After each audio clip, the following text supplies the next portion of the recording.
इस प्रश्नावली का पहला सवाल आपकी स्क्रीन पर कुछ इस प्रकार दिया गया है। एक अभाज्य संख्या के कितने गुणनखंड होते हैं? एक अभाज्य संख्या के कितने गुणनखंड होते हैं? तो दोस्तों ये प्रश्न बहुत इजी है। जैसे हमने कोई अभाज्य संख्या सोच लेते हैं 2, 3, 5, 7 और भी बहुत सारी जो है। अगर मैं इसके गुणनखंड की बात करता हूँ, हमसे यही तो पूछ रहा है ना, अभाज्य संख्या के कितने गुणनखंड होते हैं। तो कोई सी भी अभाज्य संख्या हम ले सकते हैं, चाहे 2 ले लें, चाहे 13 ले लें, चाहे 17 ले लें, चाहे 19 ले लें, चाहे 31 ले लें, चाहे 37, चाहे कुछ भी ले सकते हैं हम। तो 2 का अगर देखते हैं तो 1,2 होगा। ऐसे ही अगर हम 3 का देखते हैं तो 3 का क्या होगा, 1,3 होगा। 5 का देखते हैं तो क्या होगा, 1,5 होगा। तो दोस्तों हर एक के जो गुणनखंड है वो क्या आ रहे हैं, 2, 2, 2। तो हर एक का प्रत्येक अभाज्य संख्या का गुणनखंड कितने होते हैं, 2। तो हमारा ऑप्शन नंबर क्या हो जाएगा इसमें, दूसरा। ठीक दोस्तों, अब आते हैं अपने हम अगले प्रश्न की ओर। अगला प्रश्न आपकी स्क्रीन पर कुछ इस प्रकार दिया गया है।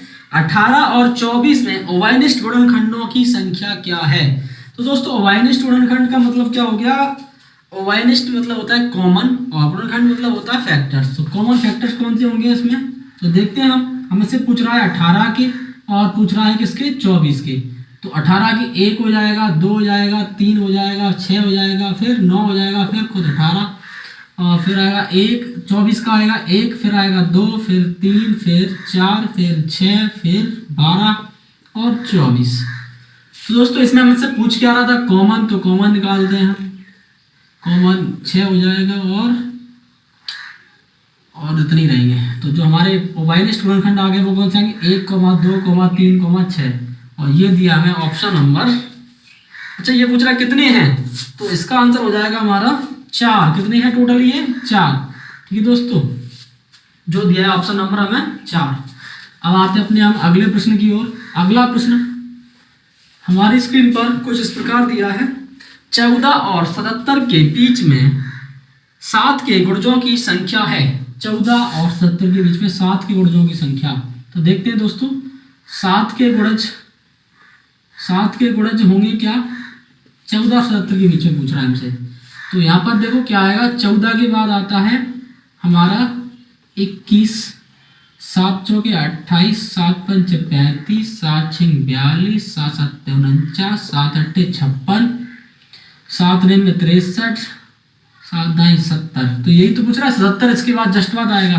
तो कितने आएंगे, 1, 2, 3, 4, 5, 6, 7, 8। कितने आ गए, 8। ये दिया है ऑप्शन नंबर तीसरा। ठीक है दोस्तों, अब आते हैं अपने हम अगले प्रश्न की ओर, जो हमें दिया गया है कुछ इस प्रकार। 20 के गुणनखंड है। 20 के गुणनखंड पूछ रहा है हमसे, तो निकाल दीजिए आप। 20 किस किस के पारे में आता है, 1 के में आता है, 2 के में आता है, और किसके में आता है, 4 के में आता है, 5 के में आता है, और 10 के और खुद 20 के। तो ये हो गए हमारे कितने। अच्छा ये पूछ रहा है कौन कौन से इसके गुणनखंड हैं, तो ये हमें ऑप्शन नंबर 4 में दिया गया है। ठीक है दोस्तों, अब आते हैं अपने हम अगले प्रश्न की ओर। अगला प्रश्न हमसे क्या कह रहा है, 36 के गुणनखंडों की संख्या है। 36 के गुणनखंडों की संख्या पूछ रहा है हमसे, तो निकालते हैं। 1, 2, 3, 4, 6, 9, 12। हाँ 12 के में अभी आता है, फिर 18, फिर 36। ठीक है दोस्तों, तो ये कितने हो जाएंगे, 1, 2, 3, 4, 5, 6, 7, 8, 9। कितने हो गए इसके गुणनखंड, कितने, 36 के 9। तो ये दिया है ऑप्शन नंबर 4। अब आते हैं अपने हम अगले प्रश्न की ओर। निम्न में कौन 316 का गुणनखंड नहीं है, कौन 316 का गुणनखंड नहीं है। तो 316 किस किस के बारे में नहीं आएगा, तो 1 के में तो आएगा ही, ऑप्शन नंबर 1 हमें जो दिया है। तो ये तो हो जाएगा, यानी कि ये ऑप्शन हमारा गलत है। दूसरा ऑप्शन क्या दिया है, 158। 158 का अगर डबल करते तो क्या आएगा, 2 अट्ठे 16, 2 पंचे 10 और 11, 2 एकम 2 1 3। तो ये भी हमारा गलत हो जाएगा। फिर आते हैं तीसरे ऑप्शन पर। तीसरा ऑप्शन हमें क्या दिया है, 79। 79 में अगर 4 का गुणा करते तो ये भी गलत हो जाएगा। अब आते हैं अपने चौथे ऑप्शन पर। चौथा ऑप्शन हमें क्या दिया है, 8। तो 8 हमारा सही हो जाएगा, क्योंकि 8 से वो संख्या विभाजित नहीं होगी, यानी कि उसके पहाड़े में ये नहीं आता। अब आते हैं अपने हम अगले प्रश्न की ओर। अगला प्रश्न हमें दिया है 25 से छोटे तीन के गुणजों की संख्या, तो निकाल दो। 25 में अगर डिवाइड करोगे 3 से तो कितना हो जाएगा, 8 बार जा रहा है, तो आंसर हमारा 8 हो गया। ठीक है दोस्तों, अब आते हैं अपने अगले प्रश्न की ओर। प्रत्येक विषम संख्या का गुणनखंड है, प्रत्येक विषम संख्या का गुणनखंड है, तो हम विषम संख्या कौन सी होती है, 1 होता है, 3 होता है, 5 होता है, 7 होता है, 9 होता है, ऐसे आगे बहुत सारी होती हैं। इसके गुणनखंड क्या होते हैं, प्रत्येक विषम संख्या का गुणनखंड क्या होता है, 0 होगा क्या, नहीं होगा, 1 होगा, हर एक का क्या होता है, 1 गुणनखंड जरूर होगा। तो ठीक है दोस्तों, ये हमारा ऑप्शन नंबर 2 हो गया। अब आते हैं अपने हम अगले प्रश्न की ओर। अगला प्रश्न हमें क्या दिया गया है, अगला प्रश्न दिया गया है 80 के अभाज्य गुणनखंड है। 80 के अभाज्य गुणनखंड निकालते हैं, तो इसके फैक्टर करते हैं, प्राइम फैक्टर करने हैं हमें। 2 40 आ गया, इधर 20 आ गया, फिर हमारा 10 आ गया, फिर 5 आ गया, फिर 5 से 1 आ गया, और इसे लिखेंगे 2 गुणा 2 गुणा 2 गुणा 2 गुणा 5। तो ये हमें दिया है किस ऑप्शन में, ये दिया है हमें ऑप्शन नंबर 1 में। ठीक है दोस्तों, ऑप्शन नंबर 1 दिया हमें इसका आंसर। अब आते हैं अपने हम अगले प्रश्न पर। अगला प्रश्न हमें क्या दिया गया है, 1000 के अभाज्य गुणनखंड है। 1000 के अभाज्य गुणनखंड निकालने हमें, निकालते हैं। 500 हो गया, 250 हो गया, 125 हो गया, 25 हो गया, फिर 5 हो गया, फिर 1 हो गया। देखते हैं 2 गुणा 2 गुणा 2 कितने बार आ रहा है इसमें, 1 2 3 पावर लगा दो। 5 कितने बार आया है, 3 बार। ये हमें ऑप्शन नंबर दिया है किसमें, ऑप्शन नंबर हो जाएगा ये चौथा, जो हमें इस प्रकार से लिखा हुआ मिला है। ठीक है दोस्तों, तो अब आते हैं अपने हम अगले प्रश्न की ओर। अगला प्रश्न हमें क्या दिया गया है, अगला प्रश्न हमें दिया गया है निम्नलिखित में से कौन सी संख्याओं 12, 20 और 24 का एक उभयनिष्ठ गुणनखंड है। तो हमें जो ऑप्शन दिया गया है उसमें ट्राई करना है, जो जिस ऑप्शन से इन तीनों संख्याओं में 12, 20 और 24 में सभी में भाग चला जाएगा, जिस संख्या का, जिस ऑप्शन का, वही हमारा क्या है, आंसर है। तो हम देखते हैं, इसको करते हैं, ट्राई करते हैं। तो हमें यहाँ जो संख्या दी गई है 12, 20 और 24, ऑप्शन दिया गया है पहला 3, दूसरा दिया है 4, तीसरा दिया गया है हमें 5, और चौथा वाला ऑप्शन दिया गया है वो है हमारे सामने 6। ट्राई करते हैं। 3 का भाग 12 में जाएगा, 20 में नहीं जाएगा। 3 का भाग 24 में जाएगा, मगर 20 में नहीं जा रहा, तो ये हमारा गलत हो गया। 4 का 12 में जाएगा, 4 का 20 में जाएगा, 4 का 24 में जाएगा, तो ये हमारा आंसर सही हो गया है। ठीक है दोस्तों, ये दिया है हमें ऑप्शन नंबर दूसरा। अब आते हैं अपने हम अगले प्रश्न की ओर, जो हमें दिया गया है छोटी से छोटी संख्या 2, 3, 4, 5, 10 के गुणनखंड हैं। तो हमें क्या करना है, इसमें क्या है, एलसीएम निकालना है हमें। तो निकालते हैं एलसीएम। 2, 3, 4, 5, 10, इन सब का एलसीएम निकालते हैं। 2 से 2 हो गया हमारा, 2 दूनी 4, 2 से 5, 2 पंचे 10, और फिर से 2 से जाएगा, उसे 2 कैंसिल हो गया हमारा, 5 आ गया। 3 से जाएगा तो ये 1, 3, 1, फिर 1, फिर 5, फिर 5 से जाएगा 1, 1, 1, 1, सारे हो गए कैंसिल। अब आते हैं हमारे आंसर की ओर। तो क्या आएगा, 2 गुणा 2 गुणा 3 गुणा 5, तो ये आ गया हमारा 5 के 30 दूनी 60, जो दिया है हमें ऑप्शन नंबर तीसरा। ठीक है दोस्तों, अब आते हैं अपने हम अगले प्रश्न की ओर। यहाँ क्या बोल रहा है हमसे, अगला क्वेश्चन हमें दिया गया है 210 के अभाज्य गुणनखंड कितने हैं। 210 के अभाज्य गुणनखंड पूछ रहा है, कितने होंगे, गिनने पड़ेंगे हमें निकाल कर। तो निकालते हैं हम, काटते हैं इसको, 2 पंचे 10, फिर से 2 से नहीं जाएगा, ये जाएगा हमारा 3 से, 3 त्रिक 9, 3 पंचे 15, फिर 5 से 5 7 35, 7 से कम 7, और ये हमारे कितने आ गए, 2, 3, 5 और 7। तो ये टोटल है कितने, 1, 2, 3, 4, 4 हैं, तो ये हमें दिया है ऑप्शन नंबर तीसरा। अब आते हैं अपने हम अगले प्रश्न की ओर, जिसमें हमें क्या बोला है, 6, 10 तथा 15 का उभयनिष्ठ गुणज निम्न में से कौन सा है? 6, 10 तथा 15, 6, 10 तथा 15, इनका उभयनिष्ठ गुणज निकालना है। उभयनिष्ठ गुणज निम्न में से कौन सा है? तो गुणज पूछ रहा है ना हमसे, तो इनका गुणज उभयनिष्ठ क्या हो सकता है? मतलब हो रहा है, इनका क्या मतलब है, 6, 10, 15, जो ऑप्शन में इन तीनों से जो ऑप्शन डिवाइड हो जाएगा वही हमारा क्या है, आंसर। तो 10 पहला दिया है, 10 में 10 का जाएगा, 6 का नहीं जाएगा, 15 का नहीं जाएगा, तो ये गलत हो गया। दूसरा ऑप्शन हमें क्या दिया गया इसमें दोस्तों? दूसरा ऑप्शन दिया हमें 20, 20 में 10 का चला जाएगा और 6, 15 का नहीं जाएगा।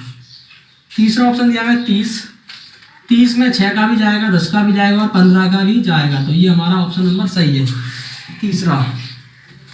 अब आते हैं अपने हम अगले प्रश्न की ओर। अगला प्रश्न हमसे क्या कह रहा है, 10 और 21 में उभयनिष्ठ गुणनखंड है या नहीं? तो 10 और 21 में जो उभयनिष्ठ गुणनखंड आएगा वो क्या आएगा, एक, इसमें 1, 2, 5, 10 ये आएगा। 21 में क्या आएगा, 1, 3, 7, 21, तो इसमें हमारा उभयनिष्ठ गुणनखंड कौन सा होगा, सिर्फ एक। क्या होगा, सिर्फ एक। ठीक है दोस्तों, ये हमें ऑप्शन नंबर 1 दिया गया है। निम्नलिखित में से अगला प्रश्न हमें दिया गया है, निम्नलिखित में से अभाज्य गुणनखंड हैं, तो इसके ऑप्शन आप देखिए, इसमें क्या बोल रहा है। पहला ऑप्शन दिखाई दे रहा है हमें, क्या है, 84 बराबर 2 गुणा 3 गुणा 7। ठीक है दोस्तों, और दूसरा ऑप्शन हमसे क्या दिया गया है, दूसरा ऑप्शन हमें दिया गया है 112 बराबर 2 गुणा 14 गुणा 2। तीसरा ऑप्शन हमें क्या दिया गया है, 70 बराबर 14 गुणा 5। चौथा ऑप्शन हमें दिया गया है 45 बराबर 5 गुणा 9। तो आपको जो यहाँ पर दिख रहा है नंबर, इनमें कौन से ऑप्शन में सारे नंबर क्या हैं, सारे के सारे नंबर क्या होने चाहिए, हमारे अभाज्य होने चाहिए। तो यहाँ पर 14 अभाज्य नहीं है, यहाँ पर 14 अभाज्य नहीं है, यहाँ पर 9 अभाज्य नहीं है, तो हमारा ऑप्शन कौन सा हो जाएगा, फर्स्ट। ठीक है दोस्तों, अब आते हैं अपने हम अगले प्रश्न की ओर। अगला प्रश्न हमें क्या बोल रहा है, निम्न में से कौन सी संख्याएं 21 से विभाजित हो जाती हैं? कौन सी संख्याएं 21 से विभाजित हो जाती हैं? तो दोस्तों इसको हम ऑप्शन को ट्राई करेंगे। यहाँ पर देखो क्या दिया है हमें, ऑप्शन नंबर 1, ऑप्शन नंबर 1 दिया है 21, 0, 63। देखो यहाँ पर 21 से डिवाइड 21 हो जाएगा, 63 हो जाएगा, तो हमारा ऑप्शन नंबर 1 ही सही है, तो हम आगे नहीं बढ़ेंगे, हमारा ऑप्शन नंबर 1 सही है। ठीक है दोस्तों, अब आते हैं अपने अगले प्रश्न की ओर। निम्नलिखित में से कौन सी संख्या 5 तथा 10 दोनों से विभाजित हो सकती है? 5 और 10 दोनों से विभाजित हो सकती है, तो इसका ऑप्शन देखेंगे, 5 और 10 से पूछ रहा है, 5 और 10 से विभाजित, 10 से विभाजित निकालते हैं हम इसको। तो हमें क्या दिया है, पहला ऑप्शन दिया है 5 और 10 से विभाजित करने के लिए 135, फिर दिया है दूसरा 135 के बाद दिया है 115, और फिर दिया है हमें तीसरा ऑप्शन क्या दिया है 145, और चौथा दिया है 140।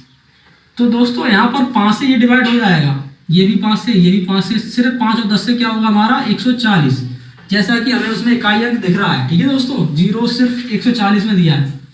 अब आते हैं अपने हम अगले प्रश्न की ओर। अगला प्रश्न हमें क्या दिया है, निम्नलिखित में से कौन सी संख्या 11 का गुणज है? 11 का गुणज है, तो हम ऑप्शन देखेंगे, 11 का गुणज पूछ रहा है हमसे, यानी कि किस संख्या में 11 का डिवाइड हो जाएगा, तो हमें दिया है 121, तो यही 121, तो 121 में डिवाइड होगा और हमारा किसी में नहीं होगा, तो हमारा आंसर फर्स्ट हो जाएगा। ठीक है दोस्तों, अब आते हैं अपने हम अगले प्रश्न की ओर। अगला प्रश्न हमें क्या दिया गया है, निम्नलिखित में से 33 से छोटे 5 के गुणजों की संख्या है। तो ये वाला प्रश्न बहुत ही इजी प्रश्न है, इसको देखो हमें डायरेक्ट करना है, कैसे कर पाएंगे हम। 33 से छोटे 5 के गुणजों की संख्या पूछ रहा है ना, तो 5 के गुणज 5, 10, 15, 20, 25, 30, 33 से छोटे यही तो है हमारे, तो कितने हैं ये टोटल 6, तो जो दिया गया ऑप्शन नंबर दूसरा। ठीक है दोस्तों, अब आते हैं अपने हम अगले प्रश्न की ओर। 45 के गुणनखंड हैं, तो 45 किस किस के टेबल में आता है आप बता सकते हैं मुझे? 45 किसके टेबल में आता है? 1 के में आता है, 2 के में, सॉरी 2 के में नहीं आता है, 3 के में आता है, फिर 5 के में आता है, फिर 9 के में आता है, 15 के में आता है और 45 के में आता है। तो ये हमें किस ऑप्शन में दिया है? 1, 3, 5, 9, 15, ये ऑप्शन नंबर 4 दिया है। ठीक है दोस्तों, अब आते हैं अपने अगले प्रश्न की ओर। अगला प्रश्न हमसे क्या कह रहा है? अगला प्रश्न हमसे कह रहा है निम्न में से 60 का गुणनखंड नहीं है। तो इसके ऑप्शन देखेंगे हम। 60 का गुणनखंड नहीं है, 60 का गुणनखंड, गुणनखंड मतलब समझते हैं आप 60 किस किस के पारे में नहीं आता है? तो वो 1 के पारे में आता है तो आता है, 30 के में आता है, फिर है 15, 15 के में भी आता है, फिर दिया है 13, 13 के में आता है क्या?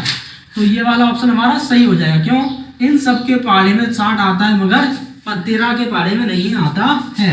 ठीक है दोस्तों, अब आते हैं हम अपने अगले प्रश्न की ओर। अगला प्रश्न हमें क्या दिया है? 230 के अभाज्य गुणनखंड कितने हैं? 230 के अभाज्य गुणनखंड काटेंगे हम, निकालते हैं। 230 के अभाज्य गुणनखंड कितना है? तो इसको हमें निकालना पड़ेगा। 2 एकम 2, 2 दूनी 4, सॉरी 2 एकम 2 और 2 पंचे 10। अब काटते हैं तो ये 5 से जाएगा हमारा, 5 दूनी 10, 5 3 15, 23 से जाएगा क्योंकि 23 एक प्राइम नंबर है। तो ये कितने आ गए? टोटल 3 आ गए, 1 2 3। तो दोस्तों ये दिया है ऑप्शन नंबर दूसरा। ठीक है दोस्तों, आपको ये समझ में आया होगा। आपको किसी भी प्रश्न में कोई सी भी प्रॉब्लम है और आपको अगर पूछना है तो आप मुझे कमेंट में जरूर बताएं। अब चलते हैं अपनी अगली एक्सरसाइज, प्रयास कीजिए। ठीक है दोस्तों, तो प्रयास कीजिए का पहला प्रश्न आपकी स्क्रीन पर कुछ इस प्रकार दिया है। 20 के गुणनखंडों की संख्या है, 20 के गुणनखंडों की संख्या पूछ रहा है हमसे। तो 20 किस किस के पारे में आता है? जैसा कि हम जानते हैं 1 के में आता है, 2 के में आता है, 4 के में आता है और 5 के में और 10 के में और 20 के में। तो इसके गुणनखंड कितने हो गए? 1 2 3 4 5 6। कितने हो गए? 6। हमें ये दिया गया ऑप्शन नंबर फर्स्ट। ठीक है दोस्तों, अब आते हैं अपने हम अगले प्रश्न की ओर। अगला प्रश्न हमें क्या दिया गया है? 15 और 20 में ओवाइनिष्ठ गुणनखंड कौन कौन है? तो 15 और 20 किस किस के पारे में आता है उसको पहले लिखेंगे हम। तो 15 1 के में आता है और 3 के में, फिर 5 के में आता है और सीधे 15 के में खुद के में आता है। फिर 1 के में 20 आता है और 2 के में 20 आता है और 4 के में 20 आता है, 5 के में आता है, 10 के में आता है और 20 के में आता है। हमें ओवाइनिष्ठ पूछा है तो ओवाइनिष्ठ निकाल देंगे हम। ओवाइनिष्ठ हमारे आ गए 1,5, ये हो गए हमारे टोटल कितने? 2। तो ऑप्शन नंबर दिया है हमें तीसरा। ठीक है दोस्तों, कितने ओवाइनिष्ठ हैं इसमें? 2 हैं। अब आते हैं अपने हम अगले प्रश्न की ओर। अगला प्रश्न हमें क्या बोल रहा है? निम्न में से 210 का गुणनखंड नहीं है। 210 का गुणनखंड कौन सा नहीं है? तो दोस्तों 210 का गुणनखंड नहीं है। कौन सा नहीं है इसमें से? देखते हैं ऑप्शन नंबर 3। 110 है ना, सॉरी 210। तो 210 का पहला ऑप्शन दिया है 5, दूसरा दिया है 5 का, क्योंकि इसमें 0 है फर्स्ट नंबर तो ये 5 से डिवाइड हो जाएगा, तो ये तो हमारा नहीं होगा। 7 है, 7 या 21 होता है तो ये भी हो जाएगा, तो ये ऑप्शन भी गलत हो गया हमारा। फिर आते हैं 8 से डिवाइड होगा नहीं होगा, तो ये हमारा ऑप्शन सही है। ठीक है दोस्तों, तो हमारा ऑप्शन नंबर तीसरा सही है। अब आते हैं अपने हम अगले प्रश्न की ओर। अगला प्रश्न में क्या बोल रहा है? 110 के अभाज्य गुणनखंड कितने हैं? 110 के अभाज्य गुणनखंड कितने हैं? निकालते हैं। 110 के अभाज्य गुणनखंड निकालेंगे हम, तो ये 2 से जाएगा, 2 पंचे 10, 2 पंचे 10, 5 से काटेंगे 11, 11 एकम 11 और ये हो गए कितने? 3। ठीक है दोस्तों, ये दिया है ऑप्शन नंबर 1 में। अब आते हैं अपने हम अगले प्रश्न की ओर। अगला प्रश्न दिया गया है हमें, वह छोटी से छोटी संख्या लिखिए जिसके गुणनखंड 1 3 तथा 5 हैं। वह छोटी से छोटी संख्या दानी जिसके गुणनखंड क्या? 1 3 तथा 5। तो हमें क्या करना है? इनका एलसीएम निकालना है। और अभाज्य नंबर जो अभाज्य संख्या होती है इनका एलसीएम क्या होता है? अभाज्य संख्याओं का एलसीएम हमेशा उनका गुणनफल होता है। एलसीएम हमेशा उनका गुणनफल होता है। क्योंकि इनके बीच में कुछ भी वैनिष्ठ गुणनखंड नहीं होता है। तो हम क्या कर देंगे, इनका मल्टीप्लाई कर देंगे तो आ जाएगा हमारा 5 से 15। तो ये हमारा क्या है आंसर जो दिया है हमें ऑप्शन नंबर दिया गया हमें ये दूसरा। ठीक है दोस्तों, अब आते हैं अपने हम अगले प्रश्न की ओर। अगला प्रश्न हमें क्या दिया गया है, अगला प्रश्न हमें दिया गया है 15 तक 5 के गुणजों की संख्या है। तो 5 का डिवाइड करना है 15 में, कितने आएंगे 5, 10, 15। तो ये 3 ही तो हो गए, 3 हमारा उत्तर दिया, ये दिया है ऑप्शन नंबर दूसरा। अब आते हैं अपने हम अगले प्रश्न की ओर। अगला प्रश्न हमें क्या बोल रहा है, निम्नलिखित में से कौन सी संख्या 25 से विभाजित हो जाती है। तो 25 का टेबल तो आपको आता होगा ना। तो 25 के टेबल में क्या आता है, ऑप्शन नंबर 1 क्या दिया हमें 175, ये हमारा उत्तर है। ठीक है दोस्तों, अब आते हैं अपने हम अगले प्रश्न की ओर। अगला प्रश्न हमें क्या दिया है, निम्नलिखित में से कौन सी संख्या 3 से विभाजित हो सकती है। तो जिसके अंकों का योग 3, और इसमें सीधे सीधे सिंपल दिया है। तो इसका ऑप्शन नंबर दूसरा क्या हो जाएगा हमारा 18, क्योंकि 3 के टेबल में आता है, 3 से विभाजित हो जाएगा। इतना इजी सवाल पूछ लिया जाता है।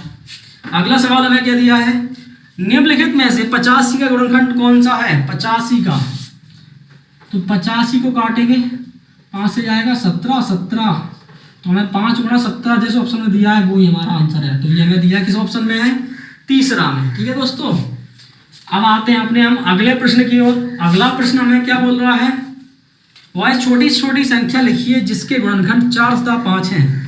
छोटी छोटी संख्या लिखनी है जिसके गुणनखंड क्या है 4 तथा 5। तो 4 और 5 का गुणा कर देंगे क्या आ जाएगा 20। तो 20 क्या है हमारा ऑप्शन नंबर 1। तो ये हमारा आंसर हो गया। अब आते हैं अपने हम अगले प्रश्न की ओर। अगला प्रश्न हमें क्या दिया है, अगला प्रश्न दिया है 25 और 30 के अवयनिष्ठ गुणनखंडों की संख्या है। 25 और 30 के अवयनिष्ठ गुणनखंडों की संख्या पूछ रहा है।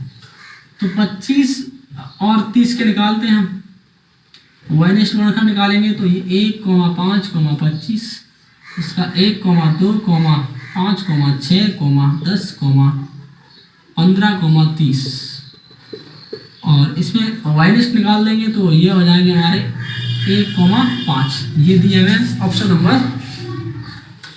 हाँ पूछ रहा है कितने हैं, तो वो है हमारे ऑप्शन नंबर 25 और 30 के अवयनिष्ठ गुणनखंडों की संख्या। तो इसका ऑप्शन दोस्तों 1 दिया गया आंसर, मगर हमारा आंसर ये गलत है क्योंकि 5 से ये भी डिवाइड हो जाएगा, 5 से 25 भी हो जाएगा। तो हमारा आंसर 2 आना चाहिए, मगर आंसर में सिर्फ 1 दिया है, तो आप उसको देख लेना।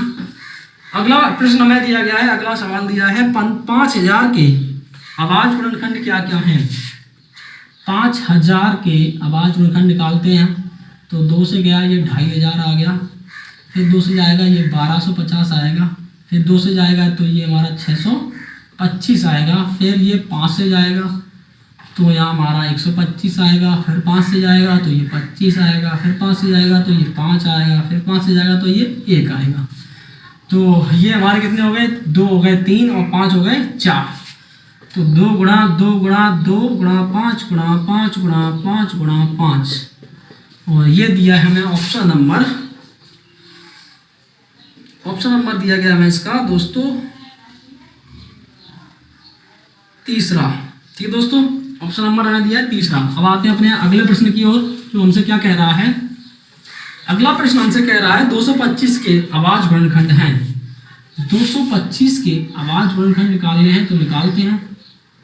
ये 5 से जाएगा तो यहाँ आएगा हमारा 5 चौके 20, 5 5 25, फिर 5 से जाएगा तो ये 9 आएगा, फिर 3 से जाएगा तो ये 3 एकम 3, तो ये हो गए हमारे 5 गुणा 5 गुणा 3 गुणा 3। तो ये हमें दिया है ऑप्शन नंबर पहला। ठीक है दोस्तों, तो मैं आशा करता हूँ आपको गुणनखंड एवं गुणज और उनके गुण में कोई सी भी प्रॉब्लम नहीं होगी। आपको इस पूरे चैप्टर में एक बात समझ में आई होगी क्या, कि इसमें आपको अगर पता है कि गुणज क्या है और गुणनखंड क्या है तो और आवाज गुणनखंड क्या है, इन 3 टॉपिक को अगर आपने अच्छी तरह समझा है तो कोई भी क्वेश्चन आप आसानी से लगा पाएंगे। अगर इस चैप्टर में कोई भी प्रॉब्लम तब भी आपको आती है तो आप मुझे कमेंट में अवश्य बताएं।